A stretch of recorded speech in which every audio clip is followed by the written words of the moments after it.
The oversized pen. I love it.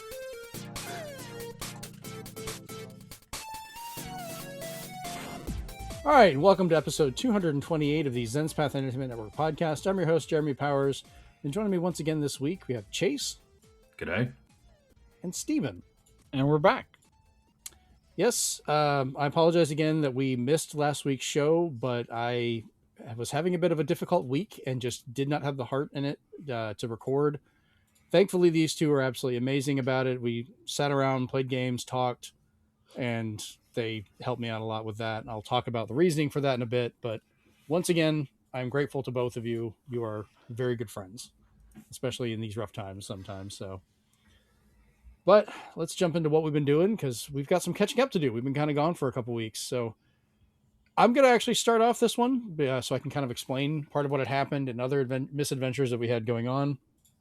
But on a happier note, I'm going to start off saying hello to Fun. That's not a joke. It's what she told me her name was. It was a lady I ran into at Starbucks today. Well, I think I ended up selling a Switch 2 to her. Like she ended up wanting to go buy one. But she might be listening to this. She took the information and wanted to listen to the show. So if she is, hi, thanks for talking to us. And hopefully you're going to enjoy that Switch 2. I think she's probably going to end up with Mario Kart. She wanted a good racing game. So that'll be her first one. Last week, when we didn't record just before then, I did make my trek all the way up to New York City. I went to the state of New York and kind of traveled across the state for work. But on my last day there, I went in to New York City and met up with Shellshock. And as a matter of just because of the way physical gaming is being pushed aside, I hand-traveled and hand-delivered a copy of Final Fantasy III for the Super Nintendo all the way to him at the Nintendo store. Just because I could, because that was my statement of why physical media is important. Take that, Sony. Which, Steven, you have given me the joke I have overused that now I am the one sharing with Shellshock. But it was nice to run into him and see him. We talked for a little bit. But now my extra copy of Final Fantasy III has a good home, so someone will enjoy it. And no, I did not sell it to him. It was my choice and my game. I just gave it to him. Whatever. Gasp. Yeah, I don't care. I'm just glad somebody enjoys it. But when I got home, the reason we didn't record last week is my cat, Kiki, that I've had for about 15 years, got to the point that we had to put her to sleep. And it was a whole day with that and getting everything going. But I was holding her, at least holding her paw at the last moment, looking at her eyes, talking to her.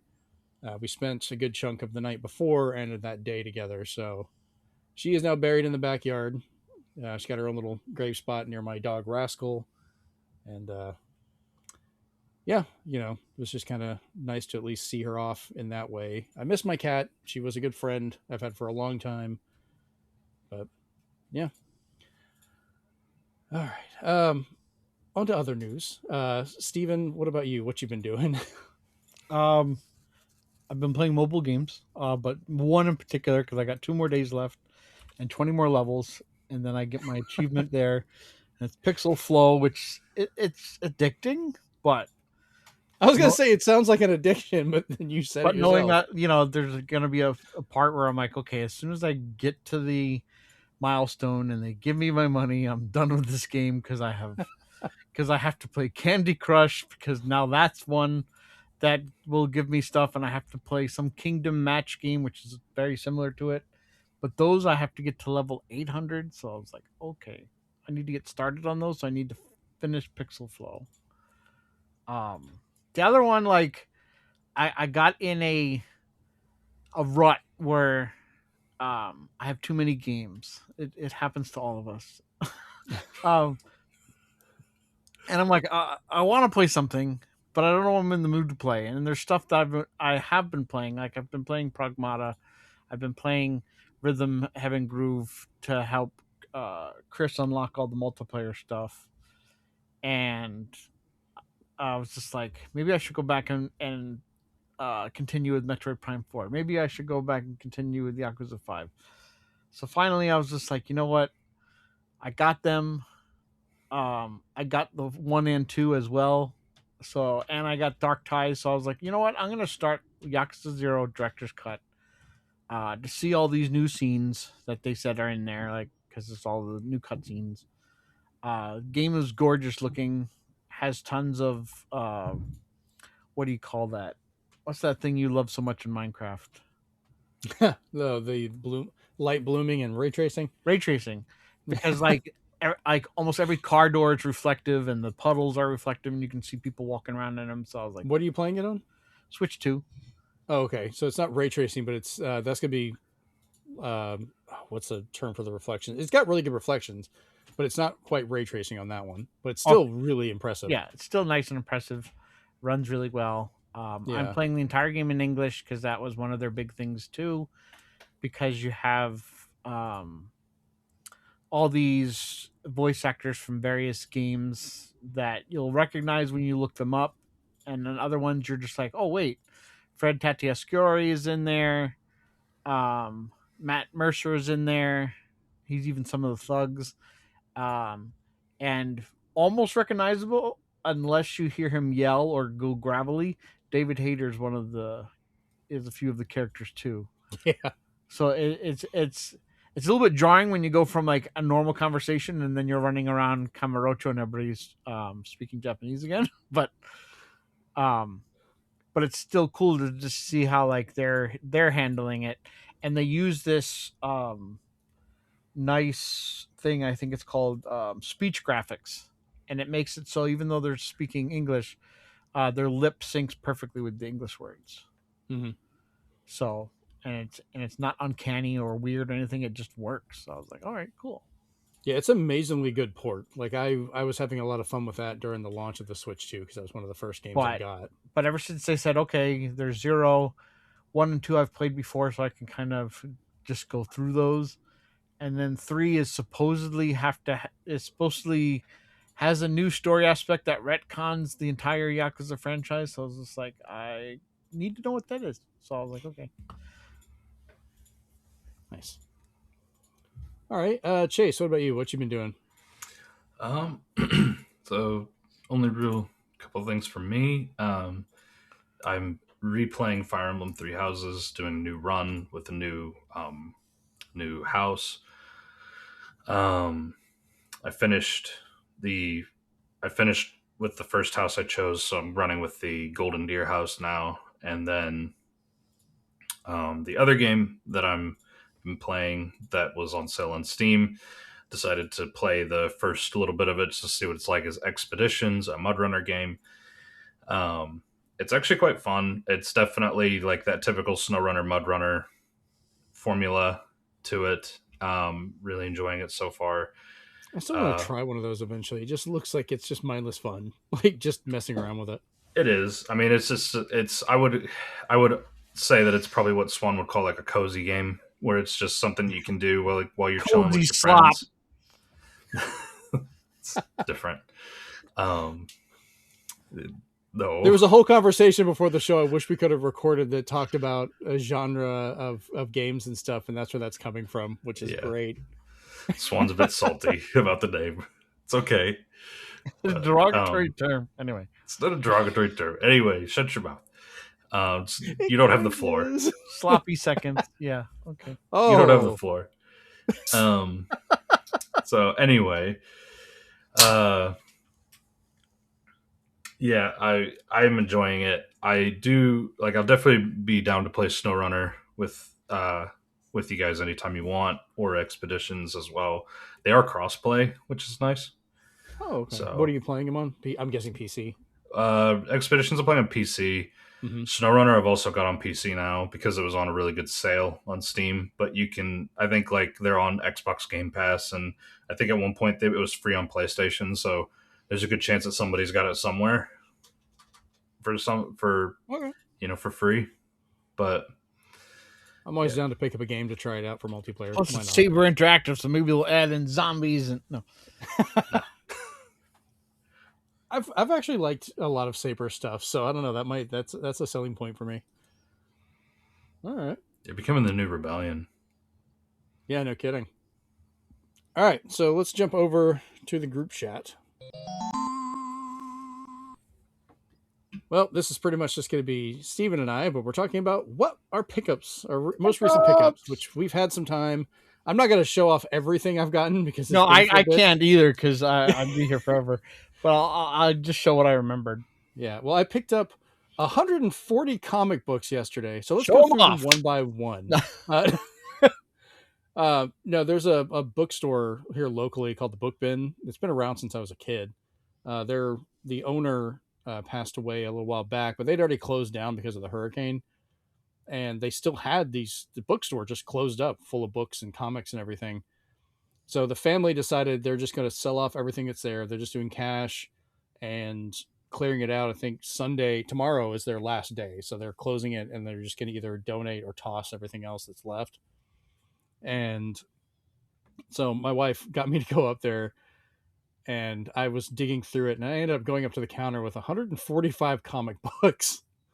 I did not even keep track of it, but I ended up with so many of them. But I had bought a short box to keep my newer comics in while I'm rebuilding my comic book shelf and ended up filling that completely after I got home and cataloged everything just with these comic books. So now I got to go buy another short box to hold the new comics. It's a never ending issue and I'm enjoying the hell out of it. I got some good stuff though. I'll show later. In the world of amiibos though, I did finally get my King DDD from the latest. Yeah, they're chunky. This whole set, I'm gonna have to custom make their own shelf because they're all really big, but they're more expensive. He's $50, which I know is a lot, but he is one of the largest. Like, one of the other amiibo I picked up recently was an extra Famicom Rob, so I could open him, and you can see the size difference. Like the vehicle is probably more plastic than he is, which is kind of crazy. But I'm really impressed with the quality of it. Like they're really detailed for the way they swap out, and the treads can come off and actually go to like the hover mode, so you can flip it and lock them in there like this. So you can do either way you want to, which is nice. So I think there's another version of him that's coming out later. Then there's the Chef Kurosawa that I've got to get, but I've got 4 of this series so far. So I think there's 6 they've announced. Capcom Arcade Stadium for the Switch finally came in from Limited Run. So I have that to play, which I had it digitally, which is fine. But I'm going to let Jennifer try this one because now she can be introduced to a lot of old arcade games because she loves a lot of those. Don't forget if you need to, because I do, because why the fuck not? For $1, you can buy invincibility for it. Oh, nice. I didn't realize that was an option. Yeah. So I might get her that. Because I did that so I could play through all like the shmups and stuff, because I was just like, some of those are wicked hard. So I was like, I can finally see the end of them by enabling invincibility. So look, I miss these books when we had these in games. They're amazing. The other game I got though, and this is kind of ironically timed with the whole discussion around physical media, and that is Hi-Fi Rush for the Series X.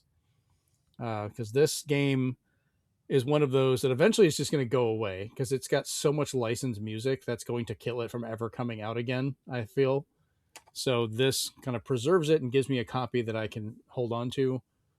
I had it digitally and I played it, but they can't take this away from me now. This is mine.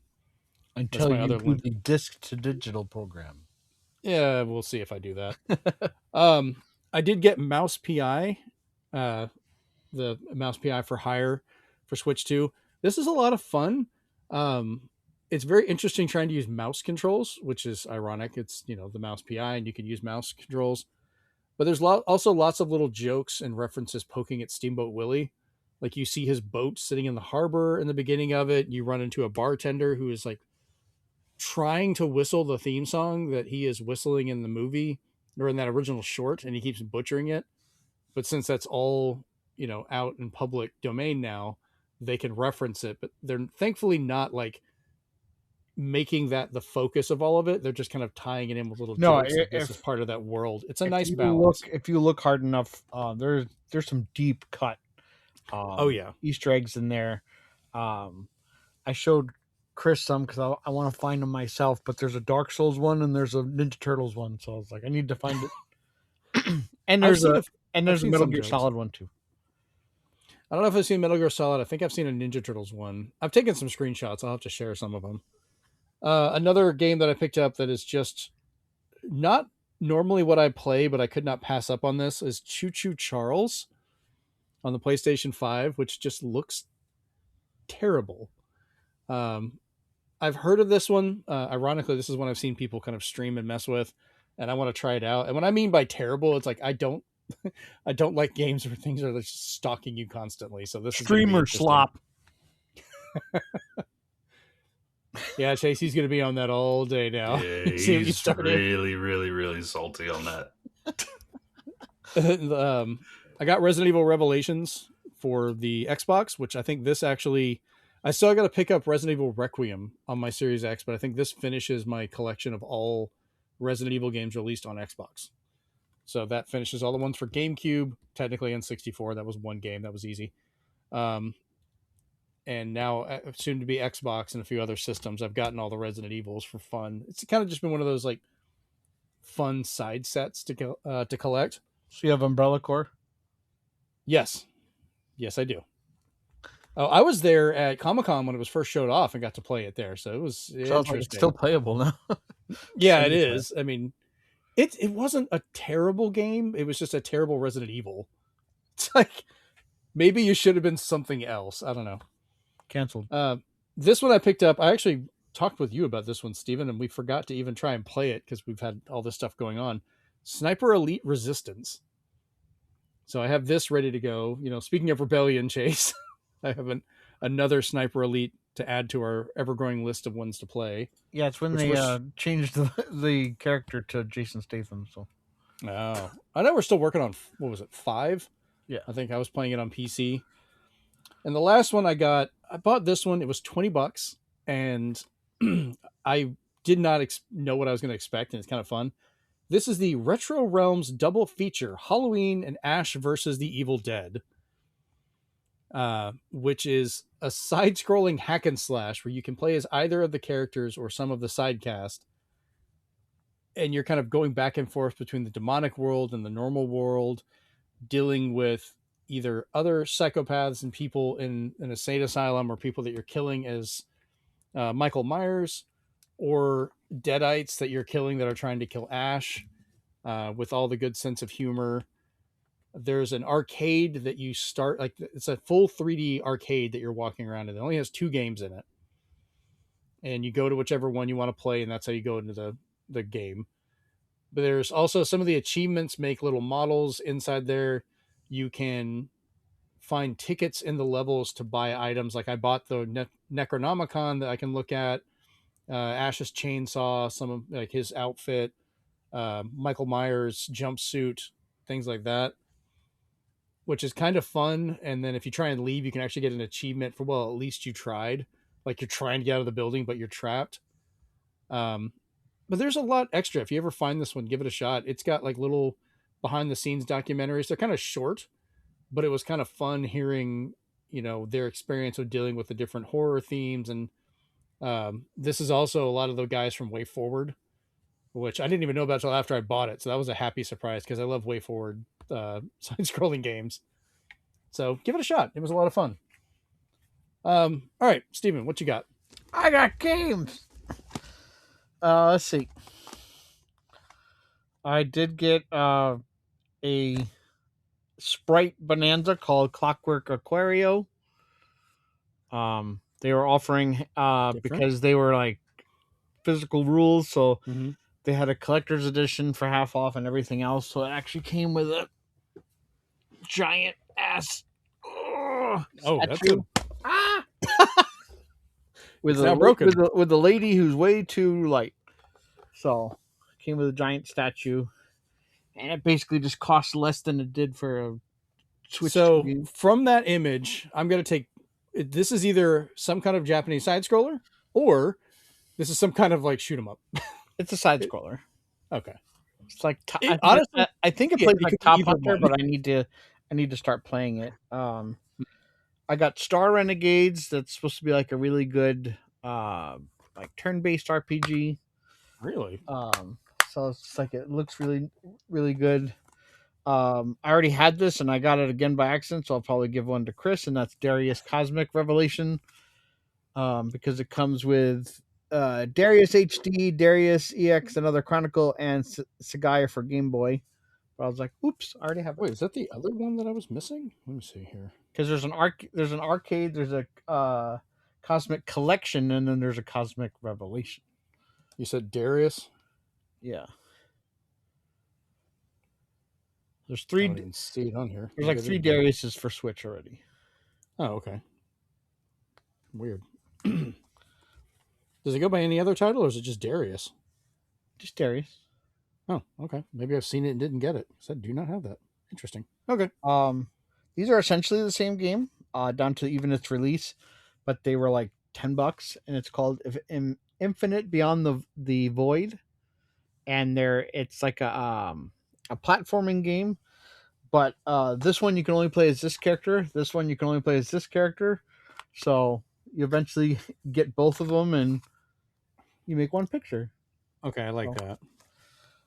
So that I mean, was they good. basically Pokemon'd you, but Then I got Fire finally Emblem another one Fates you. came in, which There was you a collection, and that's Raises Arcade Chronology. Yeah. So I've got more shmups than I know what to do with at this point. it's a good Um, genre. I'm terrible at them most of the time, but I just absolutely love them. I don't know. Hearing that they just came out, that they're coming out with a upgrade for this, I'm so glad I picked up Once Upon a Katamari. I heard about that. I was so happy about that. It was only $30, so I was just like, okay, and then I'm gonna get that upgrade. Take note, Square Enix. That's how you do upgrades.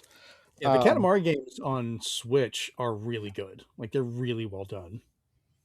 For people who like Party Slop, I've got Inspector Gadget's Mad Time Party. Oh God, that's a party game? Yeah, Mad Time Party. Become the famous Inspector Gadget and have fun with your friends in a brand new adventure. Okay. Oh no, okay, I do have that on PlayStation 5. I had picked that one up.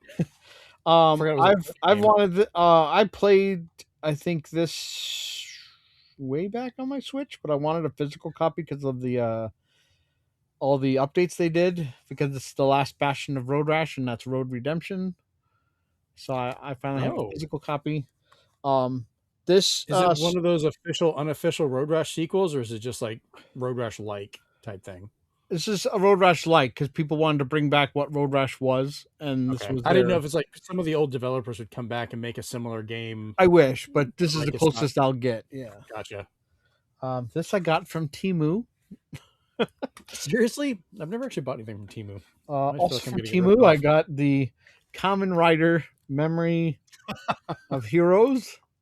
There's two things. One of this is like a Musu game, and then the other one is a fighting game. I need to still get the fighting game because I was doing a thing on Temu where if I bought this, then the price of these would go down. So I ended up getting this for $30 and Star Fox for $35, which I didn't show off. Then there was also from Temu, because I looked up reviews and everybody's just like, it's fantastic. I bought Konami's eFootball Kickoff because everybody's just like, don't play FC, don't play FIFA. This is just harkens back to Konami's International Superstar Soccer, and it's all just very arcadey. It's got the players in it. It's got this a-hole in the middle. So I was like, sweet. I was just like, it's Game Key Card, of course, but it's a Switch game, and I never saw it anywhere else. And then for $10, because it's probably going to be trash, but at least it's physical, and that's Nicktoons and the Dice of Destiny. I was like, for $10, I'll get it. I've heard that because that's another like Mario Party style game, isn't it? No, this is like Kids Diablo, because you can play as SpongeBob, Leonardo, Avatar. That is not the sentence I expected to hear. A Kids Diablo. Yeah, it's basically Kids Diablo. We used to call that Gauntlet. But yeah, that's it. Oh, I got the games that he showed off too. I got Mouse, PI, and stuff like that. But right. Well, did you ordered the? I don't know. Did you the ones from Limited Run? Did you get the Capcom Arcade Stadium? Yep, and stuff like that. Has yours come in yet? Yep, I got my Capcom Arcade Stadium, I think, a couple of days ago. Okay. Yeah, mine didn't come in until today.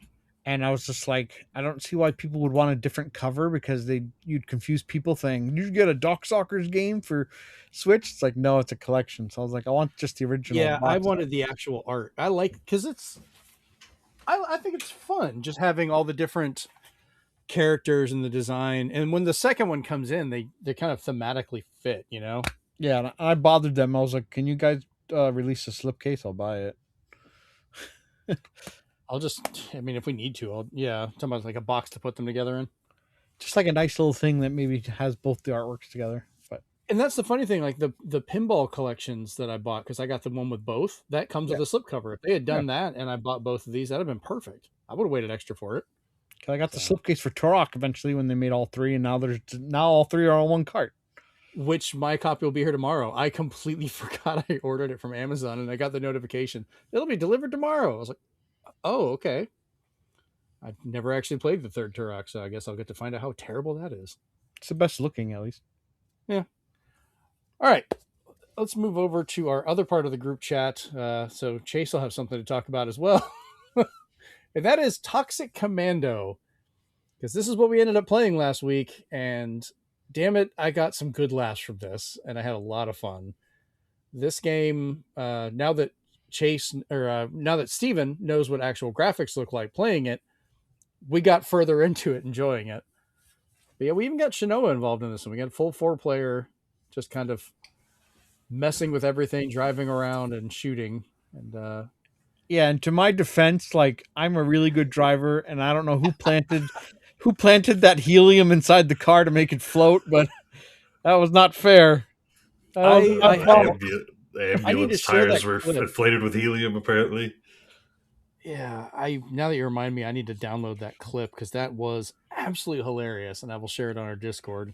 And we know Chase needs like a metal detector for mines. In his defense, I wasn't the only one that see him. I did it too. Well, I guess it's just both of your problems because you're like mine, and you're just like, I wonder if I can hit them all. Gotta hit them all. That's true. And I think so. We're going back to the discussion from before the show that we didn't have, but we will continue now. I think, Chase, you would agree this is kind of a good example of we're playing stuff. We're probably going to be replaying certain levels to get things, but we're actually building up and getting better weapons and better ability. Oh my goodness. He's so salty about this. Chase, go ahead and give the full explanation. Why does he keep calling it slop? Just go ahead and let's rehash this now. So Swan and I were talking the other day because there's quite a few like co-op games that are coming out now, and I noticed that a lot of these games all have kind of similar things about them, similar qualities about them. And so then when I looked it up, there's actually a genre or a term that has kind of become a genre called friend slop. And it's things like peak, lethal company, content warning.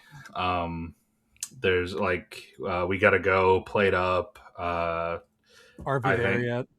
There Yet is definitely in that loop.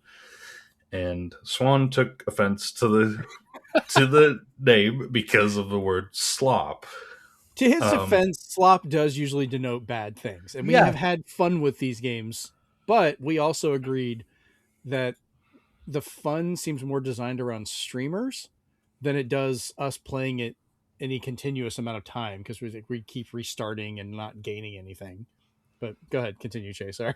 So the thing that because for instance, we've played Peak like 3 times now, and we had fun. We had a lot of laughs because people fell and died and in gruesome ways and stuff and whatnot. But after about 3 times, I'm actually good. Like if I never touch that game again, I'll be fine. But you also don't like Tomb Raider, so it makes sense. No, that's got nothing to do with Tomb Raider. Tomb Raider's I don't understand what the Tomb Raider's going to do with any of it. It's got nothing to do with it. Steven, that's not the argument. How are you gonna like enjoy Breath of the Wild and Tears of the Kingdom? You have to climb in that. That's completely. The climbing isn't the part that's the problem. The problem is though is that in Peak you should go play Peak because you are reaching like crazy right now. Steven. Yeah, you're grab my hand. you're reaching for something. You're grasping for something. But anyway, the problem with Peak and problem with some of these games is that they, because it's not just Peak. Content Warning has the same thing. Lethal Company has the same thing, where it's like, in Peak, it's you try to get to the base, you try to get to the camp at the top of this mountain, but then once you hit that camp, then you have another climbing segment that you have to go through. The problem is, though, is that when you and your friends log off for the day, you start back at the plane crash at the very beginning of the game. And you don't get any real reward other than some cosmetics. The fun and the gameplay loop of the game is the random spontaneous, random humor and stuff that you and your mates create, which is fine. Okay. And because we can have some really good laughs out of it, but then the problem with that is that it's like, after a while, to me, it's like the novelty kind of wears off because I'm just doing the same thing over and over and over and over and over again without any actual real payoff or reward. In a sense, when I play a game like Gears of War, and I'm not in any way saying that everything has to look like Gears of War, or has to play like Gears of War, or whatever. But the point that I'm making is, in any co-op game, it's generally speaking, there's a story that you go through, and there's an end point. You're working towards something, whether it's the end of a game or it's, I guess typically it is the end of the game. But so you can't enjoy Pac-Man because there's no story. Well, yeah, but I'd play Pac-Man a few times. It's just Slop Man, huh? He's stuck on that. You would play. He's so stuck on it. I wouldn't. I'm not like Billy Mitchell, man. I'm not here to get the high score. All right, I don't care about getting a high score. So no, the idea of Pac-Man doesn't necessarily it's lost on me. I've played it a couple times, but. I'm not gonna sit there and keep playing and playing and playing until I get the highest score. Good on those people that want to play that. I'm not saying everything has to be made for me or anything. Everything has to be made to my liking. If it's not, we know what it's called. No, it's just. Oh. Chase, I think understand you just so you have someone on your side here. That's good. At least there's one reasonable person in this discussion. Oh God, it's me. We're having a bad day, aren't we? Yeah, the point that was being made, because I think the reason why they use the term friend slop is because there's a lot of these games, because a lot of these games have spawned copycats, and the market's getting flooded with just a bunch of random. The copycats are slop. Well, they're not, because at the end, an argument for that, but I mean, I think the naming is the biggest problem. There could be an argument for that, but at the same time, though, the gaming industry has always been a copycat industry. So Pac-Man's a good example. It's hard to then just say, oh, all the copycats are slop, because if that's the case, then there's a lot of slop. And sometimes sometimes the copycats are better than the original. That has happened a couple of times. Well, in today's society, all the copycats are primarily slop because they're put together to catch the wave.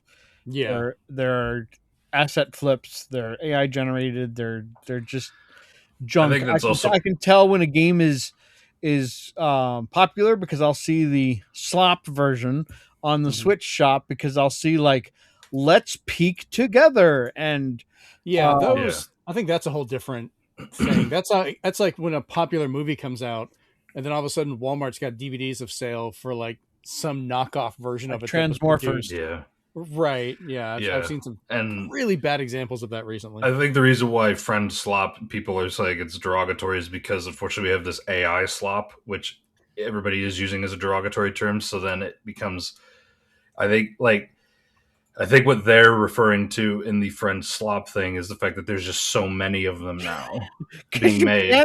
You can't be nice and use the word slop. I think. Well, yeah, but if you have if you fill up a bucket full of water and some of the water spills over the side, you would say it's slopping over the edge, right? So what it's saying is it's full. Spilling. It's spilling. What kind of New Zealand language is that? It's the New Zealand language, man. It's just. So we got a bucket of Cheerios, and then No, they got links of Cheerios. They have Yeah, what was that other thing? They eat Germany sandwiches or whatever it was called, Berlin or Belgium. Belgium. Anyway, They eat Belgian um, stuff and yeah. Oh, language is fun. but yeah, so that Swan unfortunately has been very excised by the term friend slop, and so therefore he's been really So salty about this. I get what you're talking about, Chase. I do kind of agree with Steven on the fact they should pick a different name because it's poorly named. It's name slop. But if there was a different term for it that we could come up with that kind of describes what they're doing with that, I think he wouldn't have as big of an issue because I do get what you're talking about with it. Where because I had made the point of this seems more like the games are designed for content creators than they are actual players. Because for them, they're going to be streaming, they've got people watching, making jokes. The repetitiveness of it changes with every stream, and that's kind of what they're going with. Just call it like contentware or something. Yeah, we can figure out some kind of name. But Streamer games, anything like that. and we have had a lot of fun with them. I think content warning is one of the few that I think kind of subverts it a little bit because it's also kind of making fun of the whole idea. We are making the content. So we get like we're having to start over every time. There's still items we've seen we haven't been able to afford, and I get that frustration. But we're at least getting something out of it. Like we have those shorts and clips that we're saving, we can laugh about later.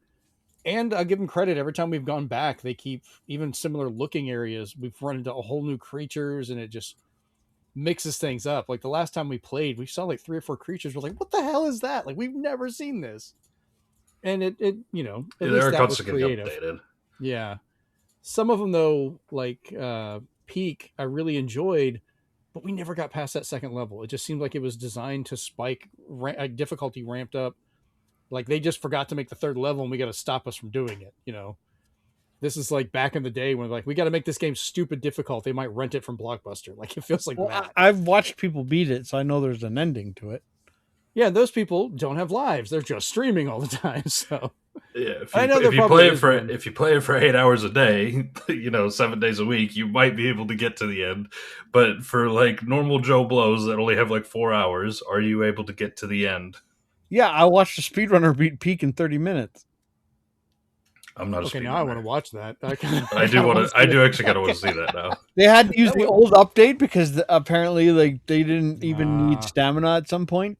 But they said they will break the new one too once the new updates. Well, more power to them. I want to have some kind of progression while I'm playing because that's what I was getting at with Toxic Commando, which the game has been really fun. But even once we finish the story, we're gonna have to go back and replay some of the levels. Every time you play it, even if it's a level you've already done, it starts us off in different places, so we don't always know where we are starting off at. So that changes it up.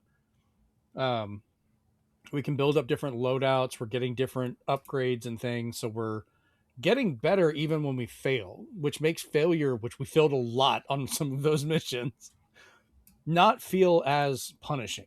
Like we're still getting something. We're still making some kind of progress. We had our laughs. And I can see this being one we continue to play because I think all 4 of us were having a blast. And I know given the week I had and the night before I had, I really needed that. Like it helped a lot. And I look forward to just playing it again some more once I renew my Xbox Live, which expires in like a day and a half. I'll fix that later. So I don't know. Toxic Commando, I'm really enjoying. I'm glad we picked it up. Steven's glad of what the actual graphics look like now instead of the. You have to go back and look at the screenshot. Chromatic aberration. Chromatic aberration does not. You had graphic slop. Like it was bad. God, you look like one of those people that purposely potatoes a game, but like that was just what. That's just what my poor laptop could handle. Oh, that poor laptop. So I got a good laugh from it though. Like I was like, how do you even comprehend? This is like playing an Atari game and just imagining, oh no, I think that's a plane or it's a tree. I don't know. The blocks are there and they're both green. So kudos to them though, allowing it to play like that. No shit. Or kudos to you for pulling it off when humanity was not meant to do that. You didn't ask if you could or if you should. You just did it. All right, let's talk about X Slop. Yeah, let's jump I over mean, to the news. Xbox. All right, first up this week, Bethesda announces surprisingly a group of upcoming new games and some remakes because they're trying to cover up the news of a shit ton of layoffs and everything else going on. I think my favorite description of this showed Bethesda sticking their head out the door, going, "Oh no, we're fine. We have all these new games coming out." With Microsoft behind the door with like a knife to their back, going, "Yes, just don't let them know about the layoffs." So Bethesda came out and said the Elder Scrolls 6 is their main focus now for development, which it's been a while, guys. It probably should have been for quite a while now. 8 years? Like Or 12 however years. long? It's like 12 years. When did they So show off that trailer? back at the very beginning of this generation, which is almost over. Trailer? You mean like the Google flyover that just said six? Yeah. It looked like a Microsoft Flight preview. Simulator flyover. I was about to say, yeah, it looks like that would be great if they just released that map as a Microsoft Flight Simulator level. Just fly around that castle. So we might actually get that sometime in our lifetime. Maybe. I don't know. Fallout 5 is in pre-production with no word on location or timeline. And I wanted to ask you guys, because I don't know how much Fallout you guys actually play. I'm really interested in it, but where do you think, or where do you want, like, the place in the timeline for when it takes place, or what part of the country would you like to see it take place in? Chase? I either want to see them do the. I don't want it to be on the coast. I want it to either be in the Midwest or I want it to be in a completely different country, like the UK. Okay. Steven, what about you? Just give me New York. New York would be a good one. I want to see Florida because alligators are already ridiculous. Imagine radioactive giant, rad gators or something. That would get Although for New York, they'd have to take out the ability to nuke anything. maybe depends. They'd figure out a way. Timeline wise, I'm not too concerned. Like, it's fun to kind of mess with that, but I don't think it really matters, especially how far off the places are. They can just reference other stuff. But if you want to go back to the older games, Fallout 3 and Fallout New Vegas both have remasters officially in the works. So we're going to be getting some version of those coming back. I just kind of hope they come to Switch 2 because I really wouldn't mind playing Fallout 3 and New Vegas on there again, just to kind of mess with it. I think they'd be hilarious, but I wonder how much of a remaster they're going to actually get. Because what was it? Oblivion got a remaster, and that was a pretty big jump for what they showed off. So I just wonder if doing both games at the same time, It's becoming a rare be Switch to 2 that game level. now. For the Elder Scrolls. Yep. Yeah, an actual physical copy. I've got it pre-ordered. I'm getting it because why not? Obsidian Entertainment is working on another Fallout project as well of some sort that we have no idea about. They just said they're doing it. Go ahead, Steven. I also read that they took the original developers off of all the Fallout projects. So Obsidian's doing all of Fallout now. Oh, good God. While Bethesda just works on Elder Scrolls. So not only the Fallout project is probably Fallout 5 because they were also like, I know you've been making Fallout for years, but no more. The New Vegas guys are doing it. So I was like, okay. Maybe. And lastly, they updated that Starfield will continue to see expansions as well, including next year's Starborn content. So I've had fun with Starfield, but I also will admit it was kind of rough when it started. So hopefully it'll just continue to get better and I can just keep playing it for fun. So who knows? I know. Are you guys much into Fallout? I was back in the 360 days. Okay. So like 3 New Vegas era. But now there's stuff like Outer Worlds and stuff. There's all these Fallout Slop that comes out. So He's not going to let that go. and they're doing a better job than Fallout for me because they're injecting comedy or different aspects. And I think that's what that Clockwork game is doing too, is it's taking Fallout that and adding time travel and such. I am looking forward to that one. What about you, Chase? What's your history of Fallout? I've only played 3, which was all right. Which is not a bad one. It was fun. No, it was a good one, but I don't necessarily like when 4 came out. I was just like, oh yeah, cool. Maybe I'll get around to it, and never did. Um, I'd be hanging out more for Elder Scrolls than I would be Fallout. That's fair. I dabbled with 1 and 2 because it was a very different type of like point and click style gameplay. 3 I absolutely loved. Played through the entire game, all of the expansions, all the different versions of it. New Vegas I played a good bit about. I still love the first time I got all cocky playing that because I had finished all of 3. And I was like, yeah, I'm really good at Fallout. I could do this. And I start New Vegas and I see a rad roach. And I was like, yeah, I'm going to snipe it from over here and just take it out. And I pinged it right in the head. And you just see the bullet going in like it's going to do the the VATS kill to take its head out.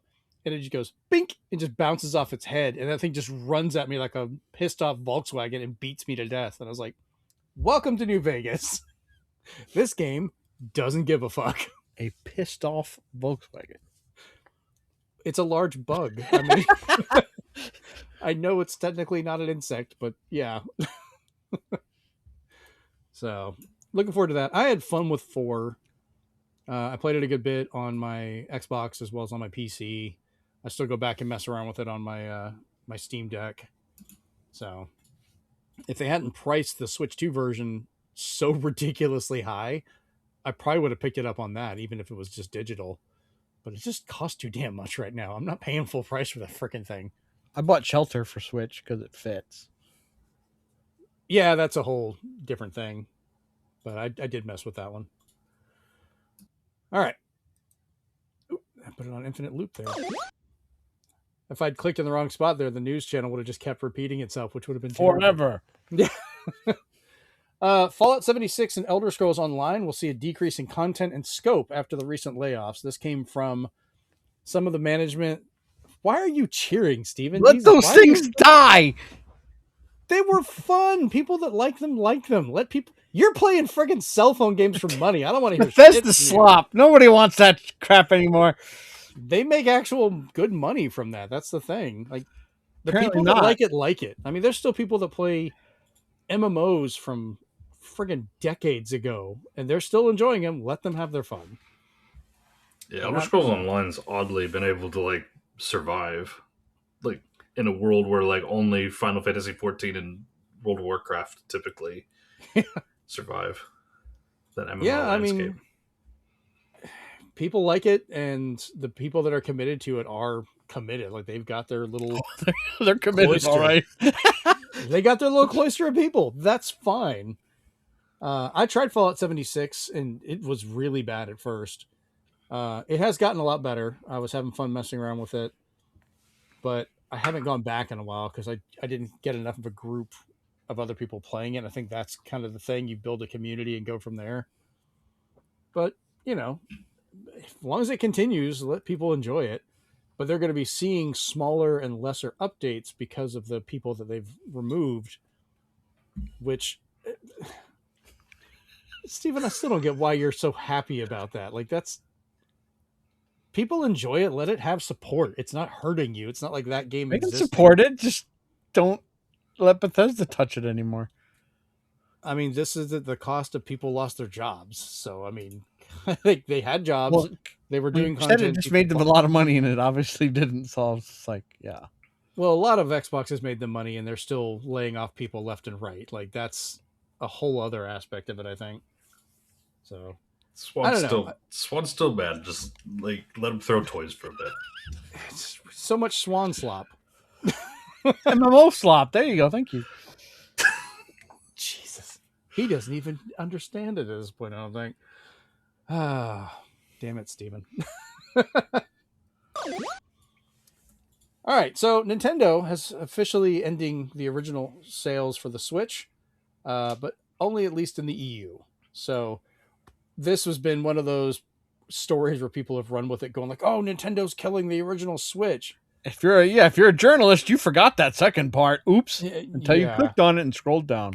So they're releasing a new Switch 2 model with a replaceable battery, which we talked about before because of EU regulations, and because it's not worth it to them to re-engineer the original Switch for that area to match that, they're just going to go ahead and end sales for it there. It's still being sold in North America and every other country. It's just the EU that's changed. They also released videos on how to replace the battery in their Joy-Cons, and they are making it more accessible to get the parts, which is, I think this is all a good thing. But I kind of agree. Like they've sold so many of the original Switch. What would it be worth for them to re-engineer all of it just to put it out for people to go and buy the Switch 2 anyways? You know? So it makes sense to me to just go ahead and be like, okay, it's time to sunset this and move on to our next project and have all that going. So I don't know. Anybody freaking out about not being able to get an original Switch in the UK? No, we didn't care. My cat just crawled behind my TV. Oh no. What's the cat gonna do now? Probably lay there. Yeah, that's fair enough. But yeah, I'm actually, I kind of hope that they release that version of the Switch 2 with the replaceable battery in other countries, because I think that's always a fun thing to have where you can more easily work on your devices. Because if the battery goes out or swells or has a problem, at least then you can change it. And I think it should have been that way to begin with. Sounds like something just fell, Steven. Is your cat tired of you slopping everything up? Knocking over my Star Fox stuff. Oh, don't break that. Get down. Thank you. I don't know. I know for me, I usually focus on being able to work on stuff because of what I do. Does the ability to actually maintain or work on your own equipment matter to either of you? Like Chase? I would like it a lot more, but unfortunately, the EU's kind of shown that they're the only ones that are really interested in pushing this issue at the moment. Good on them, but I think it'd be all right. I mean, there's some things where it's like, if it breaks down, like I don't have a problem with, like going out and getting a new one, but things like replaceable batteries, if your battery like wears down, I wish it would be made a little bit easier to do, like on controllers. And say like if you had a Switch battery that went bad, it'd be nice to be able to say I'll buy the battery and just replace it and be able to do that stuff yourself. Yeah, because it's not a matter of if the battery goes out, it's when. Yeah. For all because they at some point, because they were selling pretty much anything they could for the Wii U, I bought the extended battery to put it in the gamepad. And I have that too. It like quadrupled the time you could play. It was ridiculous. I agree with Chase. Like, I want more options for the controllers, because for like something like the Steam controller and the Switch Pro controllers 1 and 2, having amazing battery life, and then PlayStation and Xbox last like till the end of the day. I'm like, come on, guys. My Xbox one lasts a pretty good amount of time, but I like the fact that they get a lot of crap people, give them for having AA batteries, but I just put the rechargeable pack in there and it lasts quite a while. Like I'll keep it plugged in if I'm using the headset, because that does drain a lot of power.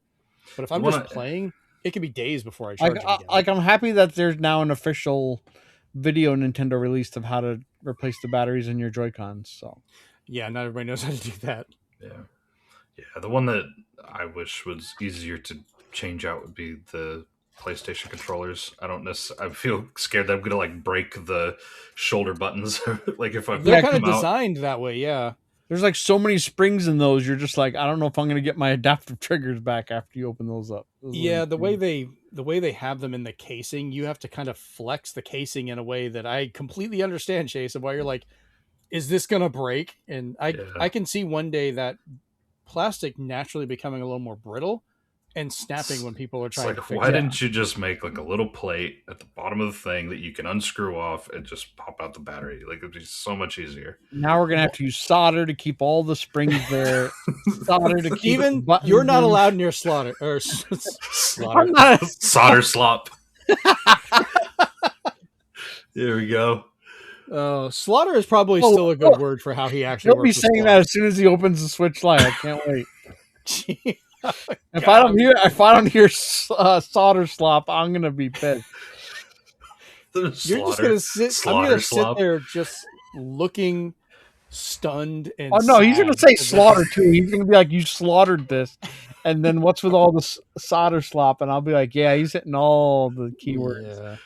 So one last thing I'll cover: if you are replacing the battery in a Joy-Con or wanting to work on a Joy-Con, if you have a 3D printer or know someone that does, you can find this design really easy to print, but it's a great holder that you can put either Joy-Con in, open it, and be able to actually hold both sides so you can work on it correctly without having an issue with the joystick or anything else. It makes your life so much easier, and it's a very quick and really sturdy print. I think I made this in like an hour and a half, if even that. I like that little square area in the middle where you can keep your solder.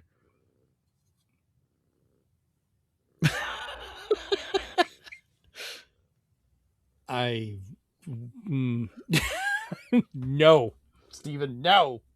You're officially Steven. banned from getting one now. Jeremy's not sending one to you. You see this? This is a soldering iron. You're not allowed anywhere near them. Fucking monster. I helped somebody revive their PS5 though, so I was happy. Did you buy him a new one? No, they always kept it standing up, and I was just like, that has been proven not to actually cause any problem. It's oxidation that causes the issue. But continue. Well, among everything else, they had never cleaned it out, and I said, Yep. Yeah. And I said, I bet if you either bring it to me or if you bring it to the You Break I Fix guys, one, they'll say it needs cleaning out, and two, they'll repaste it, because I was just like, they said a lot of the original PS5 models, those dried up. Yeah, I'm gonna probably have to break mine open and clean the oxidation off and put new metal on there. But anytime you open it, you're gonna pretty much have to do that anyways. So, but because they said it always like told them it was overheating, so they took it there. The two things were done to it, and now they said it runs like it's brand new. And I was like, that's good. Yeah, the verticality versus horizontal doesn't actually have an effect on that. It's the oxidation that stops it from being able to. Well, I think mix. I think standing up and never being cleaned was like the 1-2 punch. Yeah, I think the cleaning part does not help. So, because that probably choked that thing out. All right, let's move on to our next little bit here. GameStop CEO Ryan Cohen stated in a recent interview that games and software are irrelevant to the company's business, in yet another move of just craziness from this very out-of-touch CEO. When asked how the digital-only future will affect business, he stated, quote, "It doesn't matter at all. Software, it mattered in the past. Software today makes up less than 12% of the business, and collectibles make up over half of the business. So it's totally, totally irrelevant." Yeah, there's no overstock of Funko Pops anywhere. Yeah, I mean, it's a store called GameStop. You think games would matter. The company is focusing on their card and collectible sales, while the CEO is still trying to push to buy out eBay. With an update I found today, he's actually managed to get a hold of 10% of eBay after a round of purchases in an attempt to build up to a hostile takeover. So this guy is trying to leverage everything he can to try and take over and merge eBay and GameStop in what can only be another bad idea, because I don't see how that's going to benefit anybody. Because part of it, like, all right, he's saying game sales and stuff is not an issue, so he's fine with them losing those. I can get collectibles everywhere else. Yeah, I mean, Walmart has got it halfway not bad collectible aisle. They have a whole nowadays. section. Yeah, they have a whole section. Target has an entire section for NECA and Funko Pop, and GameStop, yours is so confusing of where everything is that you don't know what any rhyme or reason of what you're keeping. Everything ever since they bought ThinkGeek, all you've been doing is riding the curtails. Well, they didn't just buy it; they bought it and killed it. Yeah, with ThinkGeek, I used to love. I love them too. ThinkGeek, and that's what I'm worried about. What happened with eBay? It's like GameStop's just gonna fucking kill eBay somehow, because they're a drowning company that is just pulling everyone down with it they can. And the sad thing is, they don't have to be. GameStop could still be very successful with a lot of what they're doing, but they just make these weird choices. And Chase, I think you were talking about it earlier with the card business, of how lucrative that's become, because it's pretty much, I think it's a bubble to me.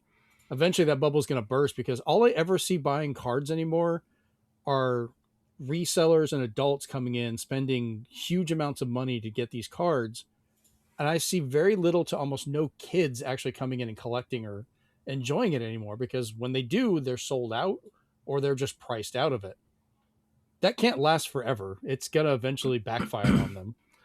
Yeah, I mean, like I hear about it all the time where people like, because like over here, a couple of my workmates and other people that I've hung around, they just randomly buy like packs of Pokemon cards just to, you know, because they're fishing for certain things or whatnot. I think those people in particular, they're fishing for things they want to keep, not necessarily fishing to resell.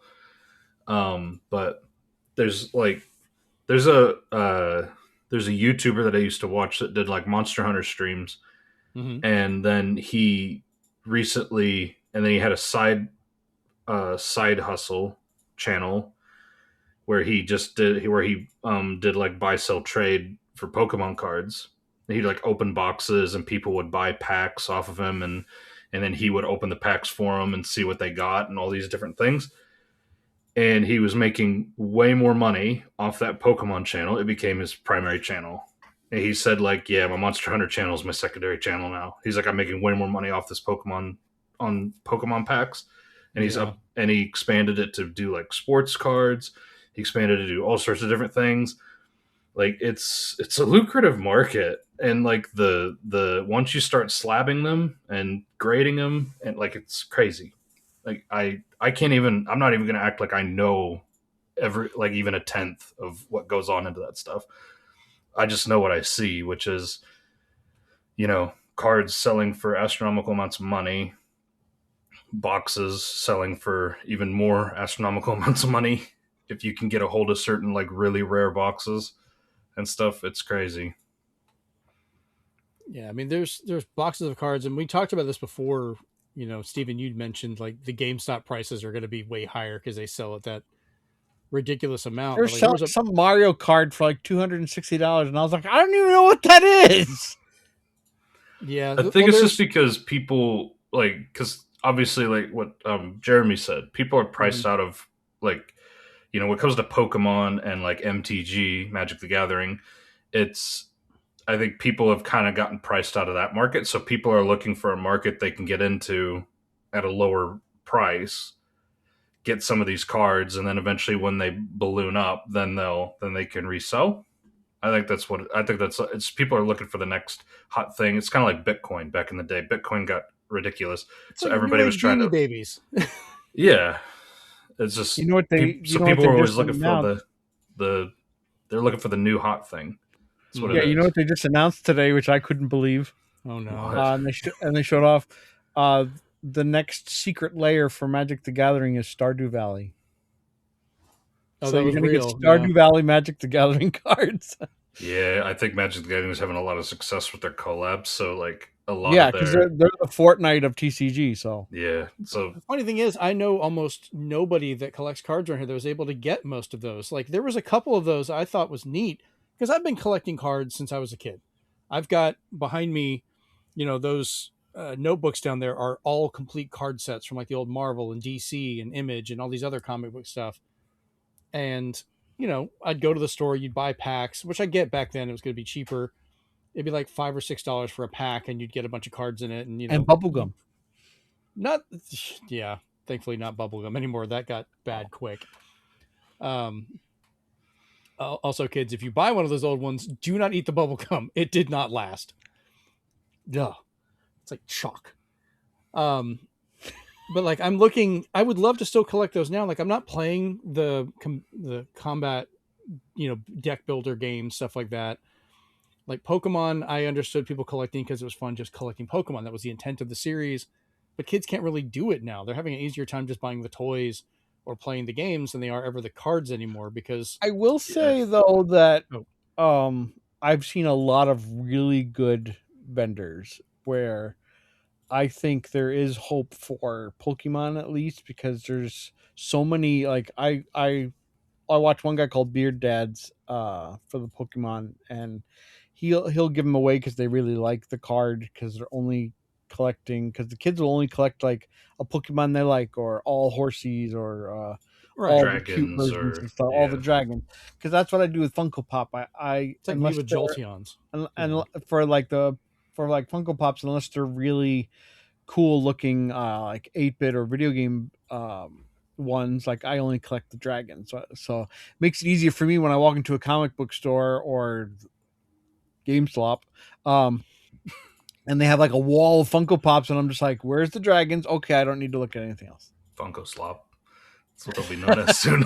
No kidding. But Like, I've tried to limit what I get on Funkos as well, but what I was getting back with the card sets, I looked at it now, and like I saw a Marvel set that they had coming out, and I showed you guys the picture I took at GameStop because I was like, this is absolutely insane. It was like over $500 or $400 for one box. And Steven, you pointed out, like, well, that's the GameStop price. So I looked it up. The cheapest I was able to find it for this box, which only has 32 cards in it, by the way, which that was equivalent of buying 4 or 5 packs, which would have cost me maybe $30 back in the day, averaged out to $6 or $7 per card for what you would get in this box. And I was like, this is insane. I'm a full-grown adult with an engineering degree. I get paid well. I travel a lot. I'm not having trouble getting most of the stuff I want to enjoy. And even I'm going, that's too much. Like, how are these people coming in here and just dropping that? And that's so little compared to what the Pokemon boxes and some of these other ones are going for, where I've seen them cost more than entire consoles. You would pay more for one box of some of these Pokemon than you would for a Steam Deck right now. And those are $1,000. well, It's insane. Don't look up Garbage Pail Kid prices. yeah. I already was collecting those for a while. I'm aware. The problem that eventually you get into with some of these is obviously they go out of print. The moment they go out of print, the price goes up. And well, these are like as they're coming out, like it's insane. But yeah, no, I get the out of print stuff, because it used to be like, if I would find, like, say, the old Marvel Universe cards, I would run across somebody that had a box, and back in the day, if you bought a box or case, you would be guaranteed at least one full set, maybe 2 or most of a second one, and then a couple of the special cards like holograms and stuff like that might be in there if you bought it. And that would be about $100, $120 if you bought that. That was the big purchase back when we were younger. That's nothing now. That's like, oh, you're only spending that much? No, you need to spend more, and you might get a little bit of these cards, but you have to buy multiple boxes to even hope to get a full set, which I know people aren't collecting for sets anymore like that. They're looking for those high dollar tags. Yeah. And I hear more people talk about what their bank of cards are worth now. That's how they refer to them, is like, oh, my bank of cards is this much money that I'm working on selling, or I'm getting them slabbed to put it for this amount. And I'm like, the fun of it is gone for a lot of people. Yeah. Unfortunately, I think what happened is the physical cards are tailored more towards the buying, the grading and the reselling market. Yeah. And the, like, Magic the Gathering and Pokemon Pokemon isn't necessarily so bad, but particularly Magic, I think, and Pokemon too a little bit.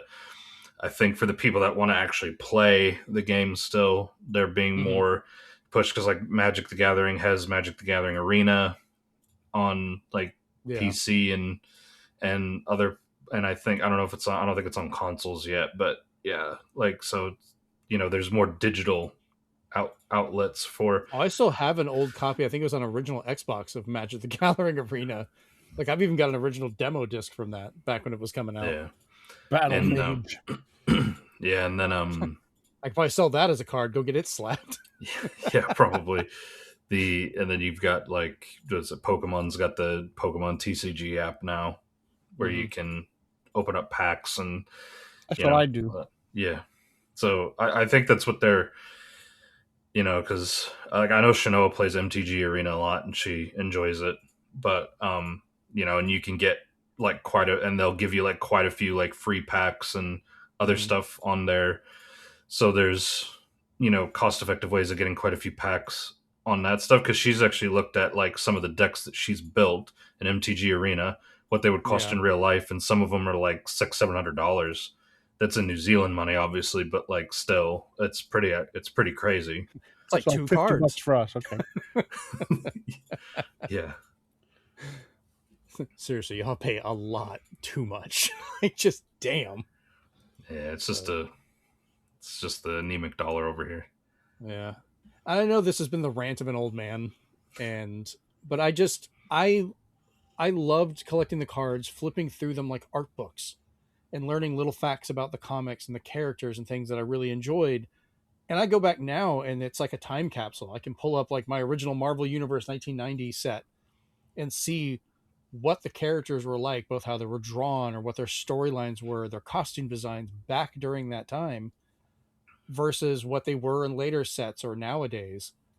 And I use that with Jennifer because she's got an interesting comic books too. So like, as much as she loves Blue Beetle, the current one, the Jaime Reyes, I was like, yeah, I loved Blue Beetle as a kid and I still do. Mine was always Ted Cord, which was the Silver Age Blue Beetle. And so I would show her, like, some of those comic books I bought were some of the old DC issues of Blue Beetle, like his Secret Origin and stuff like that for her to look at. And I love getting the books of like the DC's Who's Who, which would also give more in depth. It was almost like a comic book version of the card sets. And then Marvel had some of them that I got. And like, I love stuff like that. And that's what I would collect and enjoy. And I'd talk with friends and we'd trade them back and forth. And that just feels like it's gone for the almighty dollar of everything, of what the value is. And I do still see some people that really enjoy the art, but no one really sticks to that as much. It's all about, what is this card worth? Oh, that's a rare. You pulled this, oh, I'm going to just flip through cards and see which one I got and not even care. Like, they don't look at them. They're just like, all right, whatever. Oh, this is the big one, And I think that's what bothers me. It's like not so much of an enjoyment of the art and the fun of it. And I'm just being bitter about that. So, Card slop. God damn it, Steven. You're well into joke slop, damn it. He's been past that for ages. What are you talking about? No shit. All right, let's talk about actual slop now, shall we, Steven? Hey! All right, AI use seems to be increasing, with a recent poll showing 100% of Japanese online game developers are using generative AI because fuck creativity. Much of this use is trying to dig through, quote, user preference analysis and user behavior prediction. So basically, they're trying to use AI to determine what you're wanting to play and what you're doing while you play, which I kind of get going for data analysis, but they're also delving more into the art side of it and just creating things. Players, on the other hand, have shown worry about this trend, with games becoming just cookie cutter versions of each other as they all chase the same results from the AI, while they also worry about worse and worse examples of copyright infringement, as many of the AI models just take without permission and regurgitate it, which is leading to a lot of these games looking and playing pretty much the same. Basically, the eShop and the first few days of the Steam Next Fest. Yeah. Or until it gets curated, it's slop. For real this I think Chase and I can agree would be called slop. This is slop. This is the connotation where it's effective and purposely used. I will share my favorite quote that I saw online about all of this, that I told Chris and he couldn't stop laughing. Somebody basically yelled from the top of their soapbox, "Creating with AI still makes you a creator." I know you're taking the quote. Oh God, this is great. And thanks to Dad Guy, that is now my favorite response. And it says, "Eating shit is still eating." Yep. Because we have very infamously not been fans of AI for a long time. You can go back to many of our episodes, and I know me specifically, listen to me rant about how much I am not liking it. Like, don't get me wrong, there's it's once I hear the word generative is where it goes downhill for me. All the Yeah. other AI has possibilities and it works great, but It's good for large data model generative computation AI, and I don't things like like what that. it's pulling from because all the other AIs either learn from their own stuff, Mm-hmm. intranet, or they're, you know, I'll admit right now, and you guys can call me a slop. I used I used Chat GPT the other day, You uh, fucker. a couple times because Google Translate couldn't do a good job at translating these German letters that my mom has from her grandmother and her great grandmother. Mm-hmm. So she wanted to know more about our family history, and if I could get like really good scans of it instead of just a photo sent to me, it'll be even better. But ChatGPT was actually able to put together what the letters were about and what they said, and they were able to say at the end like, uh, we're not sure about the locations, but we are sure about the names, and these are the names that we definitely made out to be the same name translated over and over again. So they said Mm-hmm. that one we're sure of, but we're just not sure about the exact location. So we excluded them, and I was just like, okay. I was like, I just took away a town full of water, but the translation aspect was probably the best usage of it for me because I don't know what it was. I don't know what it could be pulling from in terms of anything else other than it trying to just enhance and try to formulate the words out of this cursive written German letters. So I was just like, hats off to Chat GPT this one time. You're really good at translating better than your normal Google Translator, Google Lens, and stuff like that. That's at least something. All of the rest of it's bullshit. No. Yeah, when you pull from everything, when you pull from other stuff that's not yours, then that's garbage. And then when I think one of them actually got data mined and hacked, and they just found like it just took from decades of copyrighted stuff. So Yeah, I mean, this is a lot of the Japanese online like online games. They're looking for people to just keep putting money into them, which is how they get Steven all the time because they just want him to play those and hey, to be get money fair, from I'm not playing the one that uses AI. that you're aware of. The company itself uses AI on some of their other games, Yeah, but this one in particular, the guy who makes it, he's just like, no, I don't do that. yeah. I don't like to see the trend of people trying to use that as a way to. They think it's a way of being cost effective to just not pay people to do actual work while trying to get some kind of result and running with it, so they're not having to pay for that while trying to make money off of it. And it's a race to the bottom with everyone going towards the same brick, just boulder at the bottom you're going to slam into. Like it's kind of ridiculous to me. So I know we don't play that many online Japanese games, but we shall see. All right, let's move on to our next little bit.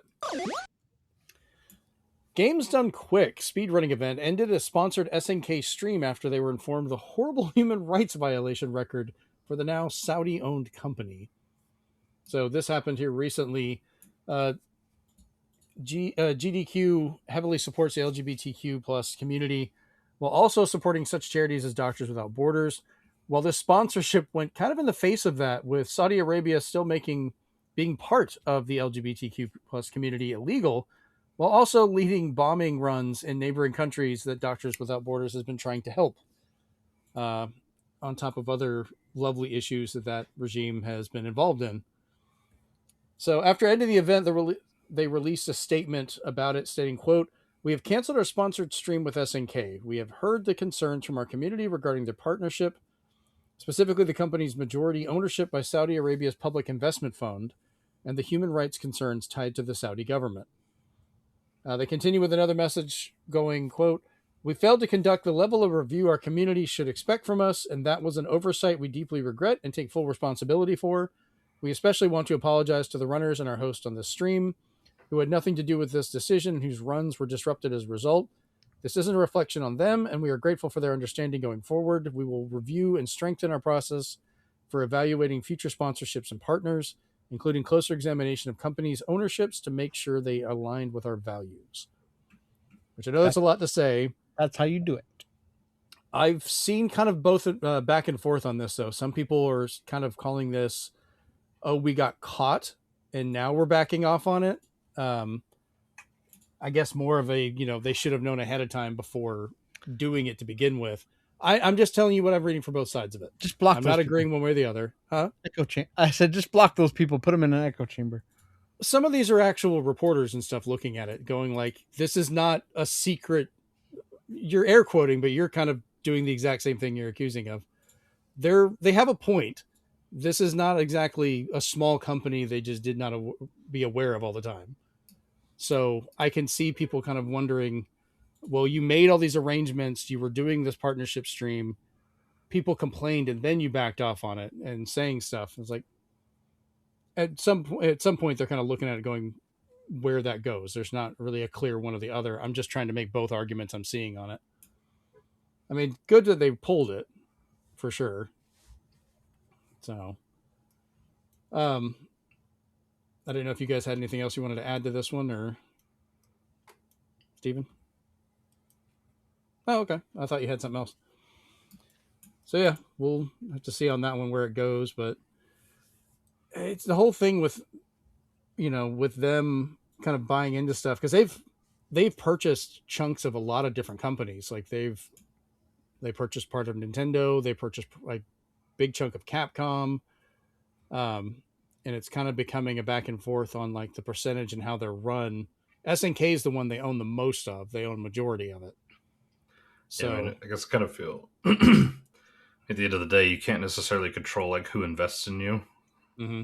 Yeah, and you can't. So I kind of feel sorry. I kind of feel buying them up. Yeah, exactly. So like in a way, I kind of feel sorry for SNK a little bit because they're just going to keep getting dogged on because of who's invested in them. But it's like you can't necessarily control that. So, I mean, yeah, I'm all about kind of don't punish everybody for it. Like it's one thing to hurt their stock, but for the people who worked on the games that had the passion to make the games, that wasn't their decision. They couldn't do anything about it. They were just told, these people bought us now, so they might do this to us, and they would probably roll their eyes or get angry, but they don't see the advantage in just up and quitting either, because they've worked there for a while. They have tenure.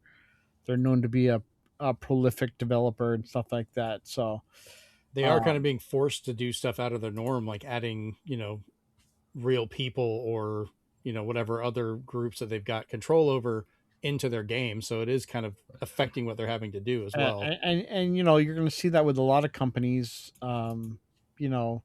Recently the Avatar fighting game that's made up of most of the fighting game community that a lot of people respect, and as well as what do you call it, the ex Killer Instinct developers who have gone on to now make Invincible and this Avatar fighting game, which is gaining extreme traction.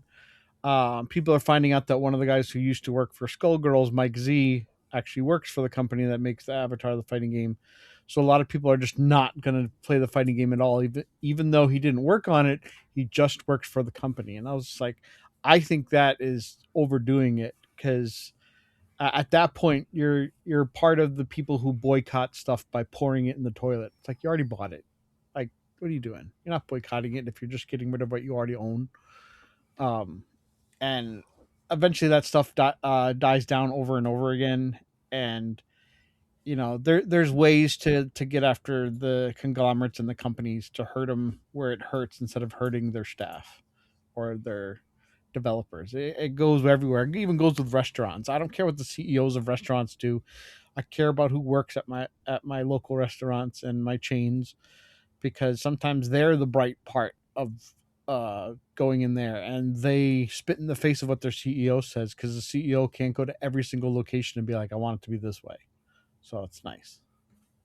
Yeah, it's one of those things where it's a personal choice for everybody. You have to kind of balance out, because like we said, we can't control who invests in some of this stuff. So what's the percentage that you're like, well, they're invested in versus, oh, well, they're they're part of it now. Like, Yeah, what's that magic number? and some of it's separating the art from the artist. And I'm not saying just in just drawings or anything either.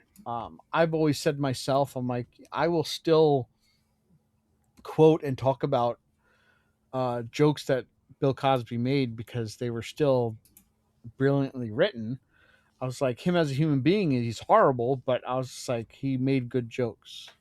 He made good punchlines and stuff like that, and he didn't steal them like Carlos Mencia. So, Well, like, the series that shall not be named, we still don't deal with any of that stuff because, well, that yeah, one's there's continually like. well, I'm going, saying that going there's out of the not way to really be a horrible. separation of that because she's still actively taking the money she's making from that and harming people, like Yeah. just doing damage to people's lives.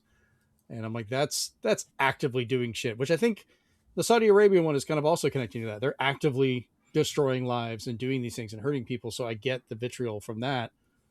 And SNK is caught in the crossfire with that because they are majoritarily owned by it. And they've pretty much just become an arm of that beast, pretty much for that whole thing. So I get it. So I don't know. It's a back and forth.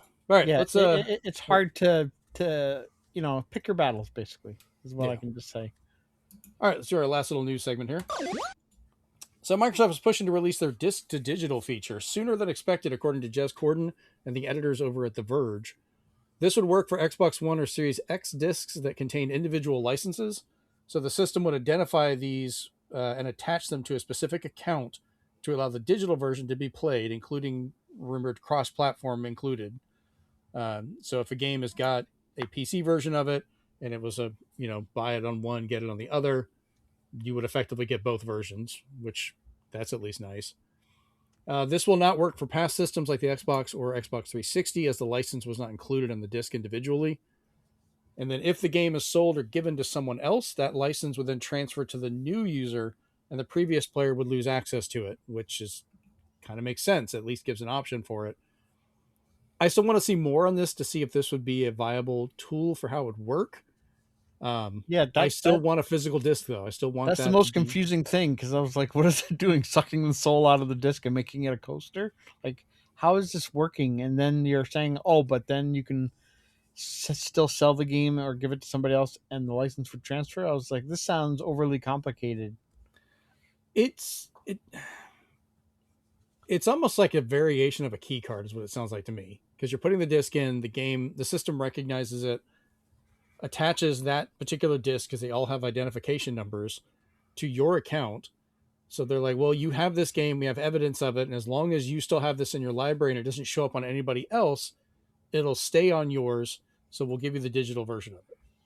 Which, okay, that's at least a step. You know why that's a problem is because people who have used those things we talked about in the past that would rip the ROMs off of Switch games, those would also rip the license, or those would try to like copy the license. So then people who would that trade in those games, they would be locked out from playing the games because the person who originally did the pirating has the license still. So it was a mess where people were like, you need to stop using these things because you're basically making it so you don't know if you're buying a workable Switch game anymore used.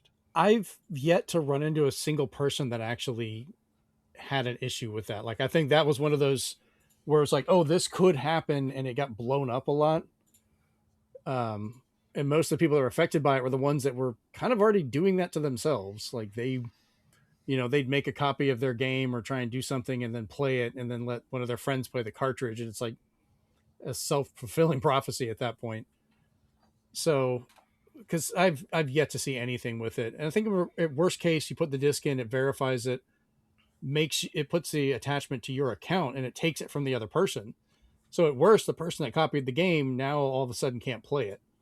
And unless they have the disc to put in to verify it again, may not be able to play it because the data was copied, but not necessarily the coding of the disc, because that disc has its own identifier that you may not have been able to copy, because no disc burner can make the QR code or the UPC code on the disc and stuff like that. Like, you would need professional level equipment, which if you have that, well, good, start making PlayStation games. We need you to start making shit. Like, get to work. You can make legit money here. Like, you own a factory. You don't need any of this. Um, so I think it's an interesting take on it, and at least it's not perfect, and I don't think any of these are going to be, but at least it's some kind of alternative for some kind of compatibility. Um, and we don't know exactly how this is going to work. Like, I need to see it and be shown, because I find it funny. Like, this whole discussion with PlayStation, they're like, they clearly said, here is the date and day we are ending physical games. We're not making them anymore. And everyone's like, well, maybe they'll back off. Maybe it won't be so bad, or it won't go from there. And then there's rumors like, oh, well, maybe the next Xbox Helix will be digital only. And they're like, how dare they? We need to end this. And it's like, they haven't said anything. Like, we have no hard evidence. It's rumors. And this still falls under that, I think. Because now I'm hearing there's rumors about, oh, the next system's going to have a disk drive. Well, that'd be great, but I'm not going to give them the benefit until they fucking show me. Like, say something. So Yeah, I wonder if this is. I wonder if Xbox is thinking about going to. This is all kind of speculation, but I just wonder if maybe Xbox is that's all we thinking about. have. Yeah, of the Project Helix or whatever is going to be digital only, and so this is a way of them giving an option to people that have a physical library of saying, like, here, if you do this physical to digital thing, you can get the licenses off the games, and then you still have access to them. Like, people that have a physical library would still be able to access, but you wouldn't necessarily be able to access obviously you wouldn't be able to access like your Xbox 360 and older, but you'll at least be able to access your Xbox One and your Xbox Series X. So maybe that's them kind of extending an olive branch, so to speak. Like, it's an answer for, the people that have a physical library already, whereas there hasn't been an answer about, like, what about people that own physical copies for the PlayStation side. So I don't know, maybe this is just them trying to find a way to, I don't know. So I think they should definitely go the route of just selling a disk drive for people who want to do that. They've sold adapters in the past for 360 and stuff for people who want. I have an HD DVD player. Connect things differently and stuff like that. And I always felt like that was a good way. I just saw a hilarious video where people were buying. One of these YouTubers was buying broken eBay tech, and he bought a broken PS5 Slim for $200, and all it needed to do was connect to the internet so the disk drive would install. The disk drive was already connected, and he even said there has been people who, when the disk drive got a little bit jostled, they didn't click it in correctly, so it didn't recognize the disk drive, so it didn't recognize the disks. So all he did was he didn't even have to open it up. He plugged it all in and he connected to the internet, and it's like, we will now install the firmware for the disk drive. Your disk drive is ready to use. And he's just like, it wasn't broken. So he's just like, it's good for him. He's like, I expect people to now look on eBay for those type of broken PS5s and be like, I wonder if I can fix this, because all I have to do is connect it to the internet. So I was just like, yeah, that's how it's going. And I think that's the whole point for a lot of this. Like, PlayStation and Microsoft could very easily release their console as normal digital only. People would be fine with that if that's what you want. And if you have an optional disk drive, it would make everybody else happy, because at least then if you're still releasing some copies for that, there's whole markets of the world. Like, I think for PlayStation, there's like 160 countries that now for the PS6 will have no option whatsoever. Like, for PS5, they could get it, they could get a disc, they could still play it. And that was for a lot of games. But as soon as it has to access their store and it's only digital, they're out. And, they've weighed this whole sets of countries just won't have their systems anymore. They don't care. And I guess they're fine with that. And Sony's like, why are we making less money? I thought this was going to work. Yeah, it's a whole questionable mess. But, like, the next generation, like, we had hopes, just a few scant years ago of like, oh, maybe the next generation of consoles they'll finally get proper backwards compatibility, and we'll get a PlayStation that can play all the way from 1 all the way to whatever the 6 is going to be. Now we're like, gee, we'd like to play the 5 games on the 6, please. May we please? Oh no, we bought physical and supported you. Fuck us. Oh, okay, my bad. What now? You know, like, let me attach my PS5 onto the PS6, and it'll be like a 32X where I can play PS5. I'm just waiting for them to have their statement of like, oh, well, you're in one of these countries, you don't have internet, then the PlayStation 5 is the offline system for you. It's like they're going to pull a 360, and everyone's going to eat it up because for some fucking reason they do, and I don't know why. So I'm glad to see that they are getting ripped a new one on like every video or statement they release. And I know people have argued like it's going too far, you're hurting small developers, and it's like you gotta hurt them where their money is. Like people I are going don't to think stop they're hurting advertising small with them. developers. They're basically just dogpiling on every Sony PlayStation social post.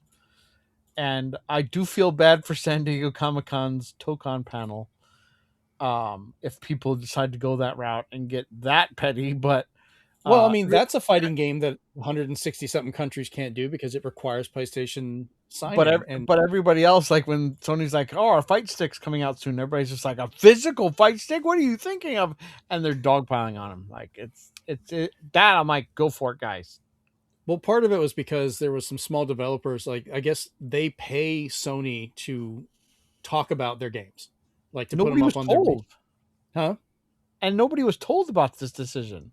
Yeah, but There's all these they've paid developers for that are getting this. blindsided. Yeah, they're And putting like most of their marketing budget, and then Sony's the whole conversation's either going against them because they're marketing through PlayStation, or just focusing on Sony, and they're not really getting anything out there. And the point of that is to get these developers to stop paying Sony that money. If they just stop marketing with them, that's what hurts Sony. But people are like, "Oh no, you're hurting the developers." I'm like, "Sorry, this is you can't control which way you go, but this is what you're doing, so you're kind of caught in the crossfire with it." yeah, they just recently took off some Game Pass games, and there's the rumor that they were no longer signing more third parties, but Tony Hawk just got removed out of nowhere, so it's no longer coming to Game Pass, and people are like, okay. That's So weird because that's not a third party. That's Activision. That's one. yeah, Of and them. everybody's just like, what are you doing? And now there's all these internal rumblings that like most of internal staff despise Game Pass because I still think Game Pass is a terrible idea. Like I get it that some people because they like it, but they put too much money and too much faith into it. It was the best deal in gaming, but then they got greedy. it's the best deal in gaming, but it's like a restaurant that's giving away free food every day and then wonders why they made no money. You know, Why, why would I come buy your food if you're giving it away for free? You know? I think the day one stuff hurt We're not because it was giving it away. It was for easier per se. Well, yeah, you know what I mean. because I think the day one stuff is what was ruining it. Because when they just had gaming with gold and they said as soon as you're not subscribed, the gaming with gold doesn't work. That was fine. And then they even did some of them where they're like, you can keep these, I guess. And I'm like, okay, cool. Yeah. And PlayStation has PlayStation Plus for the ones that you can always have in your library until you don't subscribe. And then if you do go to a higher tier, then you get a lot more. And I was just like, I didn't like that either because I don't need tiers per se. I just need versions. I just need like, just give me a regular, a deluxe, and a family. That's it. Or family. Family is what I really want. A lot of them. And it's so simple to just do that. That a lot of places already do that and make it kind of like an olive branch, so to speak. And I just said that's the more important thing when you make all these drastic changes is an olive branch. So is just making it accessible some other way. Yeah, I think because like the problem I just have what they call Game Pass Essential. It's just a basic version of it, and that's still $80 a year because I usually get everything on the yearly basis because it's cheaper and it just makes it easier for me to sort everything out. I would have had this week fine to update it if Adobe had not basically mugged me up without a warning. Fuck you, Adobe. fucking a heads up would have been nice that you were taking 100 and something bucks out of my account. But like, I would rather pay less and just have a online multiplayer only. I don't want any free games. I just want to play online. That's all I give a shit about. Because almost all the games they give me for free as an add-on that I'm paying for, a lot of them I already fucking have. I've already bought them. I've already paid you for them. You're not giving me anything extra. Or they're games I don't even care to play, or I'm playing somewhere else. So I'm not seeing a benefit. I'm just paying more to play online multiplayer. And I'm like, oh, the call of Steam and PC being free rings so much more true to me now. And then I have Nintendo where, yeah, I pay $80 a year, but that covers a shit ton of games that are at least fun to play. I do have a lot of them, but there's benefits to them with online multiplayer and extra stuff that plays differently than I would just the standard game. And there's 8 of us that are covered by it across the country. That's great. I would rather pay $80 to cover 8 people than $80 for just me, straight up only to play multiplayer with you guys, to be honest with you. Like, that's all I ever fucking use it for anymore. Don't get me wrong, it's great and I look forward to it. But shit, how many of those nights have we just played and we ended up playing on PC and I didn't pay shit for that other than the game I bought? You know, like it's gotten ridiculous. Give me a benefit that makes it worth it to me. And I don't think paying for online is worth it anymore. Fucking, I'm falling on that side now. I'm going, more PC now. God damn it.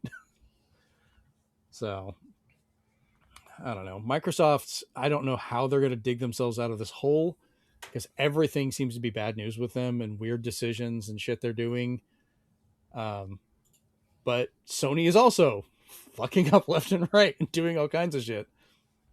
So once again, I'm pretty much just going PC and Nintendo at this point. Like I get my ownership of my games. I get, an open system on PC, and I get to have fun playing with people at a reasonable cost.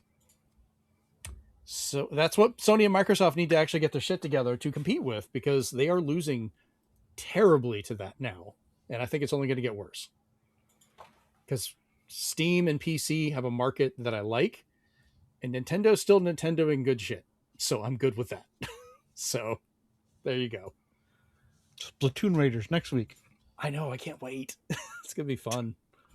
Jennifer wants to borrow my Switch 2 to play it so bad, and I'm like, if we didn't have to fix a water leak in the kitchen and some other stuff we're doing, we're trying to find the time to get the money together just to buy her own Switch 2.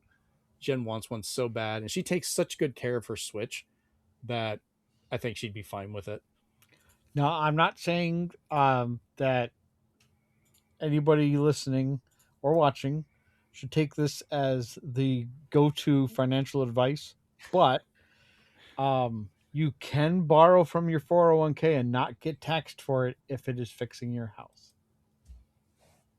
That's true. We were looking at local financing because I think it's going to cost us about $4,000 or $5,000 to do the major repair. I fixed my roof for about $4,000, so it would stop leaking in my bedroom. And it was essential that because it had to do with, it was going to destroy my house, so to speak, that it was covered and it was tax free. Like I didn't get taxed for it this year. So, okay. And my roof was fixed. Take a look at that. So yeah. I was like, okay, we'll have to see. We did a lot of repairs during the hurricane. It's just, this is finally a leak in the slab for the hot water line. And we're thinking about having it repiped up the wall through the attic and down into some of the spots just to bypass that. Yeah, because like they didn't even ask for, they just asked for dates of like, when did you think this happened, and was it a part of degradation, or was it part of act of God and stuff like that? I'll tell you one thing: I've never been so happy to actually own more than one thermal camera, because that's how we found it. Like, oh, why is the floor kind of warm on the tile? And I was like, as soon as I got home, let me break out the thermal camera. Oh fuck, there's a leak right there. I can see the hotspot. So yeah, thermal cameras are fun. Buy stupid tech shit. It will help you. All right, let's run over to the speed run. Jinkies. So Nintendo has filed a patent for a Switch dock that can support both a Switch and Switch 2. This could be just something for developers to use as they build cross-generational titles without having to keep switching out stuff. Or this could be an option for those that still have mixed households on units and don't want to deal with two or more docks. I agree with some people's arguments that, oh, this should have been released in the beginning, but, better late than never, or this could be for revision or something. There's a lot of things that have to do to make this dock work correctly, which I've looked at because I had to make this whole argument before when the Switch 2 was announced and people were all pissed. Why can't I run my Switch dock, Switch on it, or why can't I just use my Switch dock on my Switch 2? And I had to keep explaining the voltage differences and all that stuff. And it's like they will fry each other, either too much power or too little power. Both are And terrible. that's why something like this, I'm like, no, thanks. This could be done. It would be kind of nice, like if it had a physical switch that made you go between one or the other. I'd be fine with that because it would stop it one way or the other.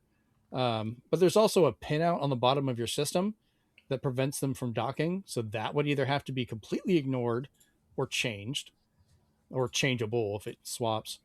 There's a lot of stuff. Like, it's a neat idea, but I'm wondering if this is going to be an actual Nintendo sales thing or just they're wanting to market it or have it as a development tool.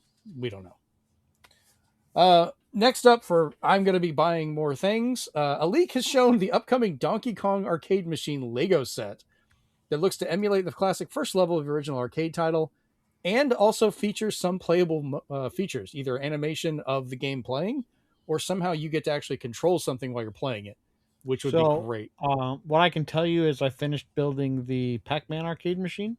I wanted that. I missed out. I was so pissed. And there's a crank that when you crank it, the ghosts and Pac-Man move around in a specific pattern. So that's how they made it have it interactive gameplay, but it was brilliant. So that's probably what this one's going to be. And they did the same thing with Super Mario Brothers with the NES set, that you would crank the TV and it would play all of World 1-1, which was such a fun thing to do. So, yeah, I'm down for this. I really hope they use the Lego Donkey Kong because they made a big Donkey Kong, didn't they? Or was he? No, it was just Mario, Luigi, and Peach, wasn't it? I don't know if they ever released the actual Donkey Kong that made sounds. No, the Donkey Kongs are just figure ugly recreations, while the other ones are the actual interactive ones. Well, maybe you can use Mario then, because I loved using them for the sound effects. It was such a great it sounds detail. like it, but it also sounds like just like with the Zelda set is that they'll go towards minifigs for Mario soon and stuff like that. Yeah, I still kick myself for not getting the Ocarina of Time or Breath of the Wild tree set. I wanted it, but I couldn't afford it at the time, and now it's discontinued. And I'm like, God dang it! Here's to hoping I can find it. So Amazon gets it now and then. Yeah, I'm hoping to pick it up at some point.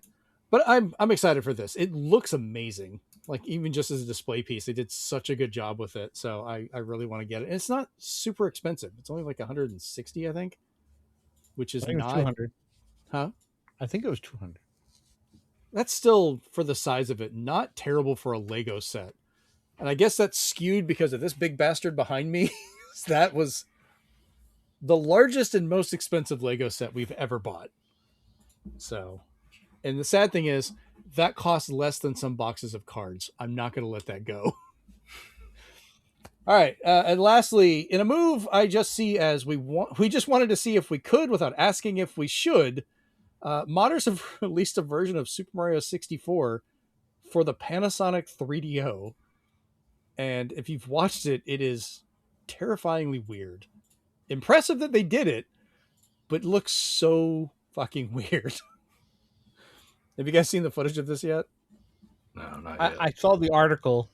Yeah, but I haven't. Their 3D rendering is not great on the 3DO. But, hats off to them. They got it working in a way that I never thought would be possible.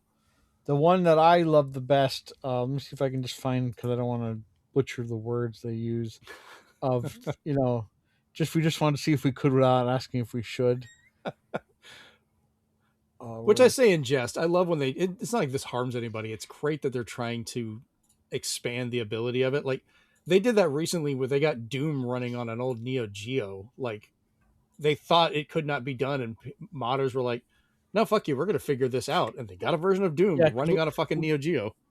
so when you first read about this, you're just like, no way. But then you read into it and you're just like, I love it that somebody said, I just wanted to see if we could.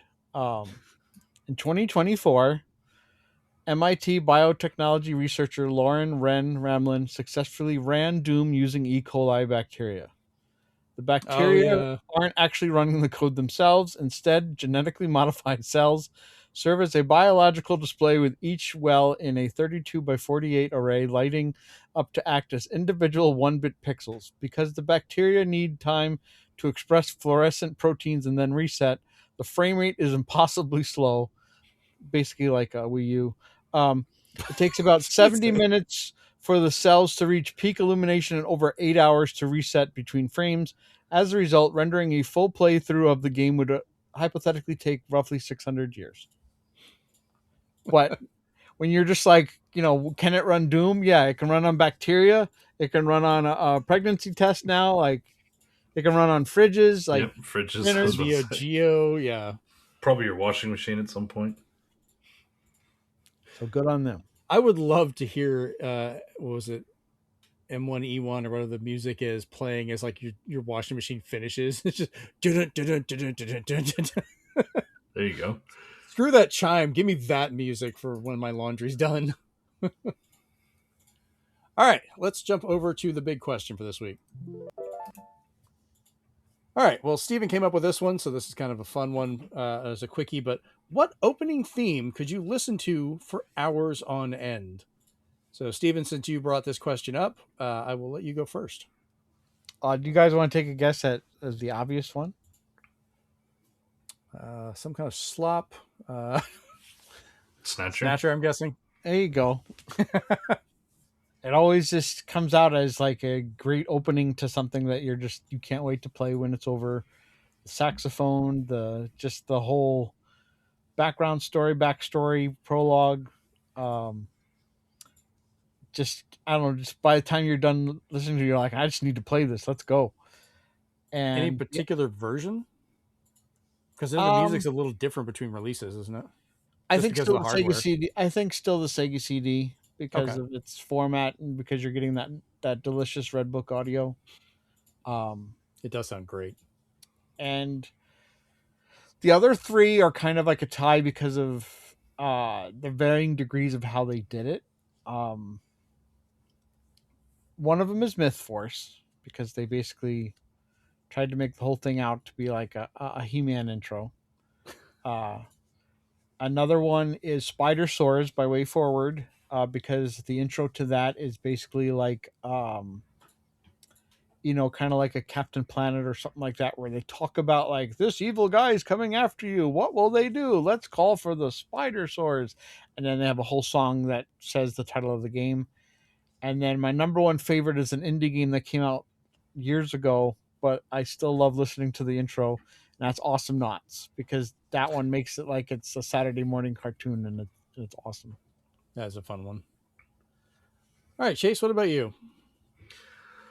So I just You went. immediately were like, I've got the answer before. I've got two of them, but I went purely for the music side of it. I didn't go for like necessarily the whole side of it, although one of them could be the whole side. But strictly for the music, obviously the first one, I think everybody could probably guess it's Dynasty Warriors. Those opening intros, they're good. The guitar, the riff that goes on, the even actually the scenes that are playing out through it, they did a really good job back then, especially in like the 3, 4, and 5 era. And then the second one, just for the just because I gotta show love to Mick Gordon, is Doom 2016. What he did with that, with the remake of that original song and with the guitar, was just like, yeah, I'm set. I'm good. This is this is now the usual for me. Nice. Just that whole. I mean, to be fair, that whole album's a banger, but that's yeah. Yeah, it is. I do want to give because they're not technically openings, they're very weird. I do want to give honorable mention to Motorstorm only Oh, on PS3 when you hover over oh, the game. It never plays like that anywhere else. And it's so good. doesn't it play like that on the main menu? I can't remember because I think it goes to a demo too quickly. While Yeah, if you just leave it on the game square, it yeah, plays yeah, the whole song, and you're just like, I don't need to play the game. I'll just listen to yeah. this. And so I was just like, honorable mention to that because it's not really an opening theme, I but forgot all about that actually. it's That's technically just yeah. a theme when you're hovering over it. And I'm like, oh man, it's so good. Something similar to that happens with the game Pain on PS3 also when you hovered over it. It's got such a really good guitar riff, and I'll just let that play for a while, and it's like, put that in the game. Like, just Right? why is your menu music so good? But that's another one I absolutely love because it goes into Yeah, guitar and then right into the drums, and you're just like, yeah, I'll play this in a minute. Like, let me hear this first. yeah. I think Jet Force Gemini does the same thing when you're trying to pick your character. They play this amazing music, and you're like, I don't need to play. I just need to like not pick a character. Right. So for me, I had two that I thought of that are kind of older ones. One of them is Double Dragon, and it's specifically the arcade one from the machine that's behind me because I've played that so many times over the years. Now I'll just turn it on just to let the music play for a bit because it's just such a great tune that I enjoy. Um, so I'll just kind of let that go for a bit before I even start the game, which it's also the first level music. So it's kind of nice that if I do decide to play, it just starts again and I can continue.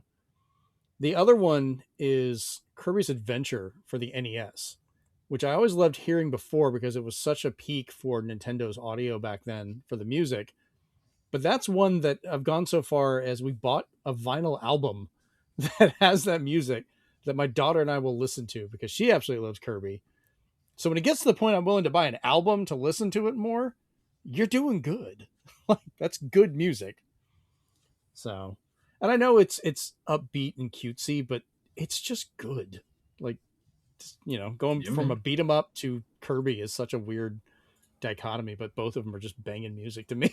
So, why not? Hey, man, you like what you like.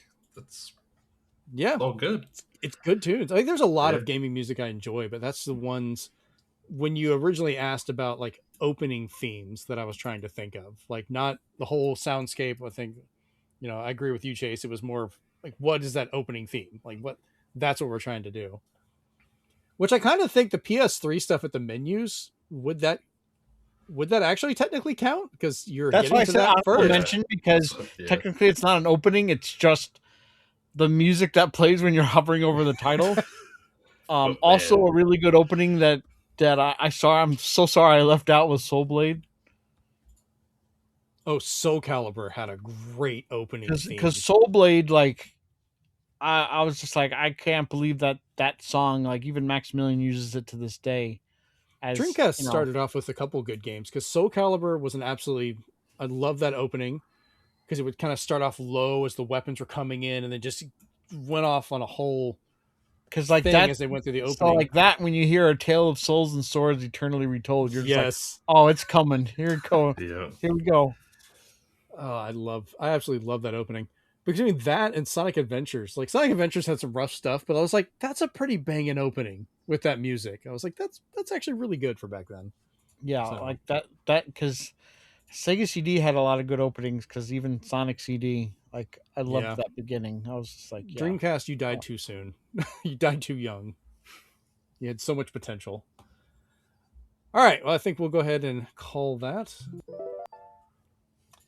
Oh man, so this has been a fun little episode to come back on. Once again, apologize for missing last week, but you can understand the reasoning why. But we will be back next week with whatever other news we've got going on. Hopefully, we can talk some about Splatoon and everything if we get to play that this week before then. But if you are watching this over on YouTube, you can give us a listen anywhere you find your podcast by just searching for the Zenspath Entertainment Network podcast for the audio version. Feel free to leave us a review at whatever podcaster you use. Let us know over on our Discord, which you can find over at zenspath.com. If you leave us a review so that way we can see it, we'd love to be able to start mentioning those. If you're listening to this and you'd like to actually look at us while we're doing stuff so you can see all of Steven's slop arguments and thumbs downs he likes to throw out for some reason, you can find over at youtube.com/ZenspathCom. Once again, all that can be found over at Zenspath.com. Feel free to leave us a thumbs up. Subscribe to the channel if you want to get the videos as soon as they release, usually on Sunday afternoons.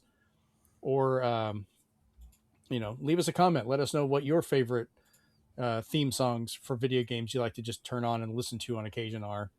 Because that helps us out a lot if you can send that to people or comment so we can get into the algorithm, because that's what we're trying to do, to talk to more people. All right, I've been your host, Jeremy Powers, joined once again by Steven and Chase. This has been episode 228, and we're out. Peace. Give us your comments, Slop. God damn it. This has been a production of the Zenspath Entertainment Network podcast by the staff at Zenspath.com. The show is created and edited by Jeremy Powers. You can find the video edition of the show on our YouTube channel at ZenspathCom. The audio edition is located wherever you find your podcasts. Links to all versions of the show, as well as to our Discord where you can talk with us directly, is located at www.zenspath.com. Please leave us a like, thumbs up, comment, and review where you can to help us grow.